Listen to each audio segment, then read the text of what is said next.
Item ಯಾವುದೇ ಇರಲಿ try ಮಾಡಿ ಆಚಿ ಚಿಕನ್ ಮಸಾಲಾ. ಥೇಟ್ ಸಿನಿಮಾ ಸ್ಟೈಲ್ ನಲ್ಲಿತ್ತು ಶಾಸಕ ಲಮಾಣಿ ಅವರ ಡೀಲ್. ಶಾಸಕ ಚಂದ್ರು ಲಮಾಣಿ ಲಂಚ ಡೀಲ್ ಫಿಕ್ಸ್ ಮಾಡಿದ್ಯಾರು? ಹಾಗಾದ್ರೆ ಆಸ್ಪತ್ರೆಯಲ್ಲೇ ಕಂತೆ ನೋಟು ತರೋದಿಕ್ಕೆ ಹೇಳಿದ್ಯಾರು? 11 ಲಕ್ಷ ಡೀಲ್ ಕುದುರಿಸಿದ್ದ ಶಾಸಕರ PA ಮಂಜುನಾಥ್. ಥೇಟ್ ಸಿನಿಮಾ ಸ್ಟೈಲ್ ನಲ್ಲೇ ಶಾಸಕ ಲಮಾಣಿ ಡೀಲ್ ಮಾಡಿದ್ರು. ಶಾಸಕ ಚಂದ್ರು ಲಮಾಣಿ ಲಂಚವನ್ನ ಡೀಲ್ ಫಿಕ್ಸ್ ಮಾಡಿದ್ಯಾರು? ಲಂಚ ಪಡ್ಕೊಳ್ಳೋದಕ್ಕೆ ಆಸ್ಪತ್ರೆಯಲ್ಲೇ ಆ ಜಾಗವನ್ನೇ ಗುರುತು ಮಾಡಿದ್ಯಾಕೆ? ಇದೇ ಜಾಗದಲ್ಲಿ ಬನ್ನಿ, ಇದೇ ಆಸ್ಪತ್ರೆನೇ ಸೇಫ್ ಅಂತ ಹೇಳಿ ಇವರು ಅನ್ಕೊಂಡಿದ್ಯಾಕೆ? ಯಾಕೆ ಅಂತ ಅಂದ್ರೆ ಚಂದ್ರು ಲಮಾಣಿ ಅವರು ಡಾಕ್ಟರು, ಸೊ ಆಸ್ಪತ್ರೆ ಅವರದ್ದೇ. ಸೊ ಆಸ್ಪತ್ರೆಗೆ ಅವ್ರು ಹೋಗ್ತಾ ಇದ್ರೆ ಯಾರಿಗೂ ಅನುಮಾನ ಬರಲ್ಲ. May be doctor any time ಹೋಗ್ತಾ ಇರ್ತಾರೆ, ಹಂಗೆ ಇವತ್ತು ಕೂಡ ರೂಟೀನ್ ಅಂತ ಹೋಗಿರ್ತಾರೆ ಅಂತ ಅನ್ಕೊಳ್ತಾರೆ. ಸೊ ಹಂಗಾಗಿ ಸೇಫ್ ಜಾಗ ನಮ್ಮ ಆಸ್ಪತ್ರೆ ಅಂತ ಹೇಳಿ ಇವರು ಫಿಕ್ಸ್ ಮಾಡ್ಕೊಂಡಿರ್ತಾರೆ. ಬಟ್ ಅಸಲಿಗೆ ಲೋಕಾಯುಕ್ತ ಪೊಲೀಸರು ಇಂಥದ್ರ ಬಗ್ಗೆ ಎಲ್ಲ ಬಹಳ ಯೋಚನೆ ಮಾಡ್ತಾರೆ, ಜೊತೆಗೆ ಪರಿಶೀಲನೆ ಮಾಡ್ತಾರೆ.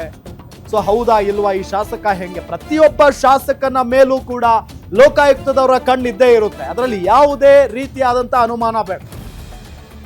ಅವರ ಪ್ರತಿ ಚಲನವಲನದ ಮೇಲೂ ಕೂಡ ಹದ್ದಿನ ಕಣ್ಣಿರಿಸಿರ್ತಾರಂತೆ ಲೋಕಾಯುಕ್ತದವರು.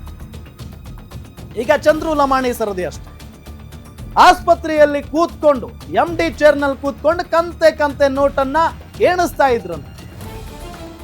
ಶಾಸಕರ PA ಮಂಜುನಾಥ್ ಏನಿದ್ನಲ್ಲ ಆತನೇ ಈ ಡೀಲ್ ಅನ್ನ ಕುದುರಿಸಿರು. ಈ ಶಾಸಕರಿಗೆ ಕೆಲವೊಂದಿಷ್ಟು ಜನ ನಾವೆಲ್ಲ ಹೋಗಿ ಮಾತಾಡಿಸಿದಾಗ ಗೊತ್ತಾಗ್ತಾ ಇರುತ್ತೆ, ಅಂದ್ರೆ ಅವ್ರಿಗೆ ಇದ್ರ ಬಗ್ಗೆ ಎಲ್ಲ ಬಹಳ ಅಂದ್ರೆ ಭಯ ಇರುತ್ತೆ. ಬಟ್ ಈ ಅವ್ರ PAಗಳಿರ್ತಾರಲ್ಲ ಒಂದಿಷ್ಟು ಜನ, ಪಾಪ ಎಲ್ಲರೂ ಅಲ್ಲ, ಒಂದಿಷ್ಟು ಜನ ಇರ್ತಾರೆ, ಬಹಳ ಕ್ರಿಮಿನಲ್ ಇರ್ತಾರೆ. ಸೊ ಅವರೇ ಇವ್ರ ತಲೆಗೆ ತುಂಬೋದು, ಹೆಂಗಿರುತ್ತೆ ಸರ್, ಇದರಿಂದ ಇಷ್ಟು ದುಡ್ಡು ಬರುತ್ತೆ ಸರ್. ಸೊ ಅವರೇ ಹೇಳೋದು, ಹೌದಾ ಕರೆಸಿ ನೋಡೋಣ ಅಂತ ಈ ಶಾಸಕರು ಹೇಳ್ಬಿಡ್ತಾರೆ. ಸೊ ಹಂಗಾಗಿನೇ ಒಂದಿಷ್ಟು ಜನ ಶಾಸಕರು ಕೂಡ ಸಿಕ್ಕಾಕೊಳ್ತಾರೆ, ಇನ್ನು ಒಂದಿಷ್ಟು ಬುದ್ಧಿವಂತ ಶಾಸಕರು ಸಿಕ್ಕಾಕೊಳ್ಳಲ್ಲ. ಅವನ್ನೆಲ್ಲ ಬುದ್ಧಿವಂತರು ಅಂತ ಕರೆಯಕ್ಕಾಗಲ್ಲ ಬಿಡಿ, ದೊಡ್ಡ ಮೋಸಗಾರರು ಸಿಕ್ಕಾಕೊಳ್ಳಲ್ಲ ಅಷ್ಟೇ. ಈಗ ಚಂದ್ರು ಲಮಾಣಿ ಸಿಕ್ಕಾಕೊಂಡಿದ್ದಾರೆ. ಸೇಫ್ ಪ್ಲೇಸ್ ಅನ್ನ ಇಟ್ಟಿದ್ರು ಅವರು. ಅವರ ಆಸ್ಪತ್ರೆ ನೋಡಿ, ಅದು ನಿಮ್ಗೆ ಫೋಟೋದಲ್ಲಿ ನಾವು ದೃಶ್ಯದಲ್ಲಿ ನಾವು ತೋರಿಸ್ತಾ ಇದ್ದೀವಿ. ಸೇಫೆಸ್ಟ್ ಪ್ಲೇಸ್ ಅದು, ಅದಕ್ಕಿಂತ ಸೇಫೆಸ್ಟ್ ಪ್ಲೇಸ್ ಇನ್ ಯಾವುದು ಇರ್ಲಿಕ್ಕಿಲ್ಲ. ಸೊ ಅವರದ್ದೇ ಆಸ್ಪತ್ರೆಯಲ್ಲಿ ಸಿಕ್ಕಾಕೊಂಡಿದ್ದಾರೆ ಅಂತ ಅಂದ್ರೆ ಜಸ್ಟ್ ಇಮ್ಯಾಜಿನ್ ಯಾವ ರೀತಿಯಾಗಿ ಲೋಕಾಯುಕ್ತ ಪೊಲೀಸ್ನವರು ಪ್ಲಾನ್ ಮಾಡಿರಬಹುದು, ಇದ್ರ ಬಗ್ಗೆ ಅವರು ಮಾಹಿತಿಯನ್ನ ಹೆಕ್ಕಿ ತೆಗೆದಿರಬಹುದು. Just imagine.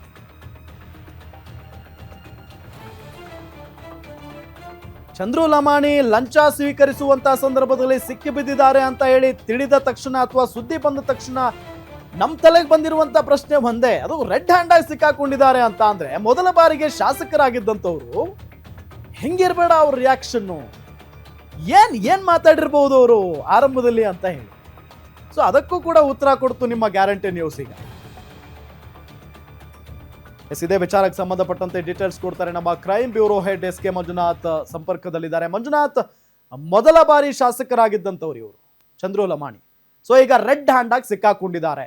ಏನಾಗಬಹುದು ಮುಂದೆ, ಯಾವ ರೀತಿಯಾಗಿರುತ್ತೆ ಇವರ ವಿಚಾರಣೆ, ಮುಂದಿನ ಹಂತ ಏನು?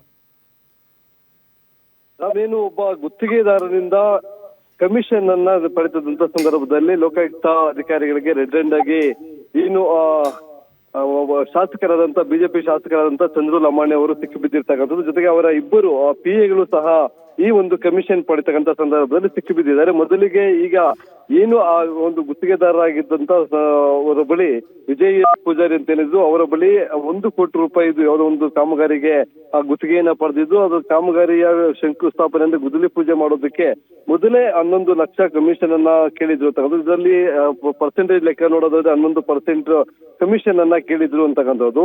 11 ಲಕ್ಷ ರೂಪಾಯಿಯ ಡಿಮ್ಯಾಂಡ್ ಅಲ್ಲಿ 5 ಲಕ್ಷ ರೂಪಾಯಿ ಇವತ್ತು ಪಡೆದುಕೊಳ್ತಕ್ಕಂಥ ಸಂದರ್ಭದಲ್ಲಿ ಅದು ಸೇಫ್ ಸೈಡ್ ಅಂದ್ರೆ ಎಲ್ಲೋ ಸ್ವೀಕಾರ ಮಾಡೋದಕ್ಕಿಂತ ತನ್ನದೇ ಒಡೆತನದ ಒಂದು ಆಸ್ಪತ್ರೆಯಲ್ಲಿ ಹಣವನ್ನ ತೆಗೆದುಕೊಳ್ಳೋದಕ್ಕೆ ಪ್ಲಾನ್ ಮಾಡಿದ್ದು. ಆದ್ರೆ ಹಣವನ್ನ ಕಮಿಷನ್ ಆಗಿ ಕೊಡೋದಕ್ಕೆ ಇಷ್ಟ ಇಲ್ಲ ಅಂತ ಗುತ್ತಿಗೆದಾರರಾದಂತವರು ದೂರನ್ನ ಕೊಟ್ಟಿದ್ರು. ದೂರಿನ ಆಧಾರದ ಮೇಲೆ ಈಗ ಲೋಕಾಯುಕ್ತ SP ಸಿದ್ದಲಿಂಗಪ್ಪ ಅನ್ನೋರು ಒಂದು ಟ್ರ್ಯಾಪ್ ಮಾಡಿ ಇವರನ್ನ ಬಲೆಗೆ ಬೀಳಿಸಿದ್ದಾರೆ. ಸದ್ಯ ಇವರ ಒಂದು ಬಂಧನ ಪ್ರಕ್ರಿಯೆ ಅಂದ್ರೆ ಶಾಸಕರಾದಂತ ಚಂದ್ರು ಲಮಾಣಿ ಜೊತೆಗೆ ಅವರ PAಗಳಾದಂತ ಮಂಜುನಾಥ್ ಮತ್ತೊಬ್ಬ PA ಅವರ ಬಂಧನ ಪ್ರಕ್ರಿಯೆಯನ್ನ ಮುಗಿಸಿದ ಬಳಿಕ ಇವರನ್ನ ನೇರವಾಗಿ ಜನಪ್ರತಿನಿಧಿಗಳ ನ್ಯಾಯಾಲಯದ ಮುಂದೆ ಹಾಜರುಪಡಿಸಬೇಕಾಗತ್ತೆ.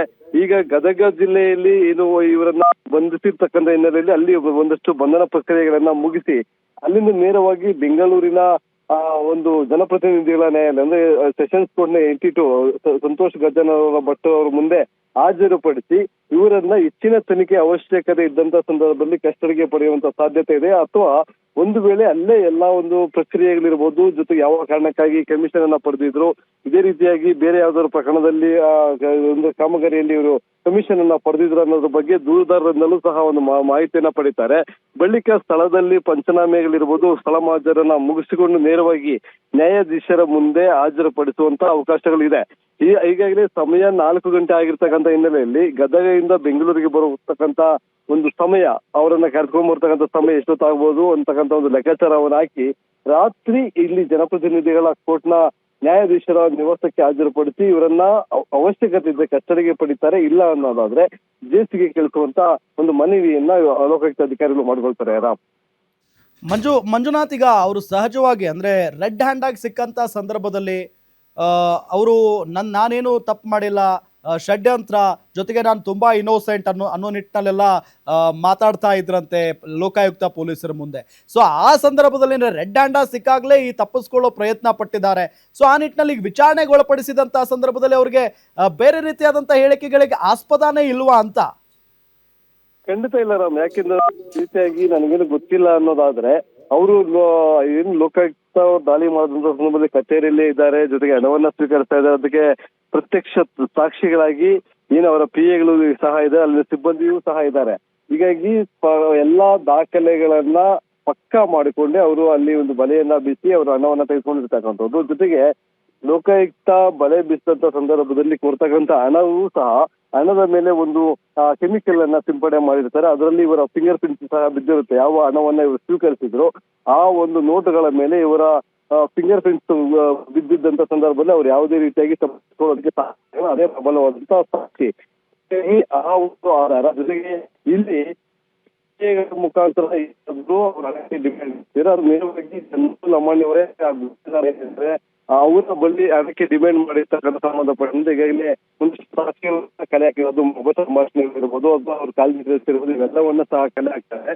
ಸದ್ಯಕ್ಕೆ ಅವರು ಡಿಮ್ಯಾಂಡ್ ಮಾಡಿದಷ್ಟು ಆ ಸಂಬಂಧಪಟ್ಟಂತೆ ಲಿಖಿತ ರೂಪದಲ್ಲೇ ಇದು ಕ್ಲಾಸ್ ಒಂದು ಗುತ್ತಿಗೆದಾರರ ದೂರ ಅದಕ್ಕೆ ಸಂಬಂಧಪಟ್ಟಂತೆ ಮುಂದೆ ಇಲ್ಲ ಕಲೆ ಹಾಕಿ ಯಾವುದೇ ರೀತಿಯಾಗಿ ಗೊತ್ತಿಲ್ಲ, ಈ ಪ್ರಕರಣದಲ್ಲಿ ಭಾಗಿಯಾಗಿಲ್ಲ, ನಾನು ಹಣಕ್ಕೆ ಡಿಮ್ಯಾಂಡ್ ಮಾಡಿಲ್ಲ ಅನ್ನೋ ರೀತಿಯಾಗಿ ಯಾವ ಇಷ್ಟೇ ಮಾತಾಡೋದು ಈ ಒಂದು ಕೇಸಲ್ಲಿ ತಪ್ಪಿಸ್ಕೊಳ್ಳೋದಕ್ಕೆ ಸಾಧ್ಯ ಇಲ್ಲ. ಓಕೆ ಮಂಜುನಾಥ್, ಥ್ಯಾಂಕ್ ಯು ತಮ್ಮೆಲ್ಲ ಮಾಹಿತಿಗಾಗಿ. ನಿಮ್ಮೂರಿನಿಂದ ವಿಶ್ವ ಮಟ್ಟದವರೆಗೆ ರಾಜಕೀಯ, ಸಿನಿಮಾ, ಸ್ಪೋರ್ಟ್ಸ್ ಯಾವ ಸುದ್ದಿಯೂ ಮಿಸ್ ಆಗಲ್ಲ. ಬರೀ ಸುದ್ದಿಯಷ್ಟೇ ಅಲ್ಲ, ಜೊತೆಯಲ್ಲೇ ಇರುತ್ತೆ ವಿಶ್ಲೇಷಣೆ. ಗ್ಯಾರಂಟಿ ನ್ಯೂಸ್ ನ ಸಬ್ಸ್ಕ್ರೈಬ್ ಮಾಡಿ, ಫಾಲೋ ಮಾಡಿ, ಕ್ಷಣ ಕ್ಷಣದ ಅಪ್ಡೇಟ್ಸ್ ಪಡೆಯಿರಿ.